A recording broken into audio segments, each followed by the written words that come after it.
వంశీతో జగన్ ములాఖత్ తరువాత కీలక పరిణామాలు చోటు చేసుకుంటున్నాయి. వంశీపై తప్పుడు కేసులు పెట్టారని జగన్ ఆరోపిస్తే ఆధారాలతో సహా కౌంటర్ ఇచ్చింది టీడీపీ. దీనికి కౌంటర్ గా వైసీపీ ట్వీట్ చేసింది. చంద్రబాబు కుట్రను బయటపెట్టిన సత్యవర్ధన్ స్టేట్మెంట్ అంటూ లెటర్ విడుదల చేసింది.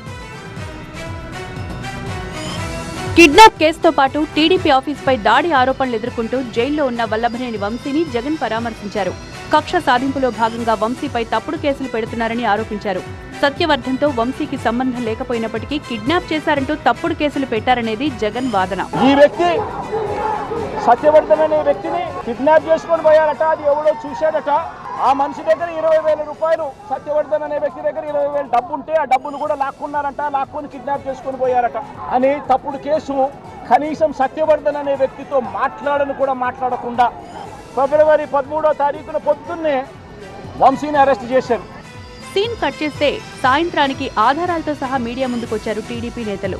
ఓ లిఫ్ట్ లో వంశీ, సత్యవర్ధన్తో పాటు మరికొందరు వంశీ అనుచరులు వెళ్లిన ఓ సీసీ ఫుటేజీని బయటపెట్టారు. ఫిబ్రవరి 11వ తేదీ 9:53 వాళ్లంతా లిఫ్ట్ లో వెళ్తున్నట్లుగా ఆ సీసీ ఫుటేజీని చూస్తే అర్థమవుతోంది. ఇది వంశీ ఇంట్లోని లిఫ్ట్ సీసీ ఫుటేజీ అని టీడీపీ చెప్తోంది. పక్కా ఆధారాలు ఉన్నాయి కాబట్టే చట్టపరంగా చర్యలు తీసుకుంటున్నాం. ఇందులో ఎక్కడా కక్ష సాధింపు చర్యలు లేవన్నారు మంత్రి కొల్లు రవీంద్ర. కక్షపూరితంగా వ్యవహరించుంటే అధికారంలోకి వచ్చిన 2 నెలల్లోనే అందరినీ అరెస్టు చేసి ఉండేవాళ్లమన్నారు. అయితే మంత్రి కొల్లు రవీంద్ర వీడియో విడుదల చేయడం పట్ల మాజీ మంత్రి అంబటి రాంబాబు అభ్యంతరం వ్యక్తం చేశారు. ఆధారాలు ఏమైనా ఉంటే అధికారులు చూపించాలి, కానీ మంత్రి విడుదల చేయడం ఏంటని ప్రశ్నిస్తున్నారు. మంత్రి దగ్గర ఆధారాలు కాదు, కక్ష మాత్రమే ఉందన్నారు. మంత్రి దగ్గర ఆధారాలు ఉంటే మంత్రి దగ్గర కక్ష ఉంది.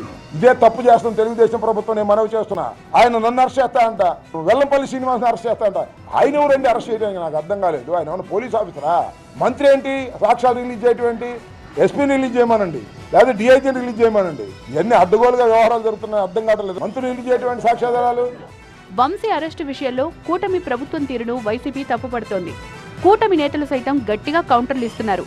ఎమ్మెల్యేగా వంశీ చేసిన అరాచకాలు చాలానే ఉన్నాయంటూ చిట్టా విప్పుతున్నారు.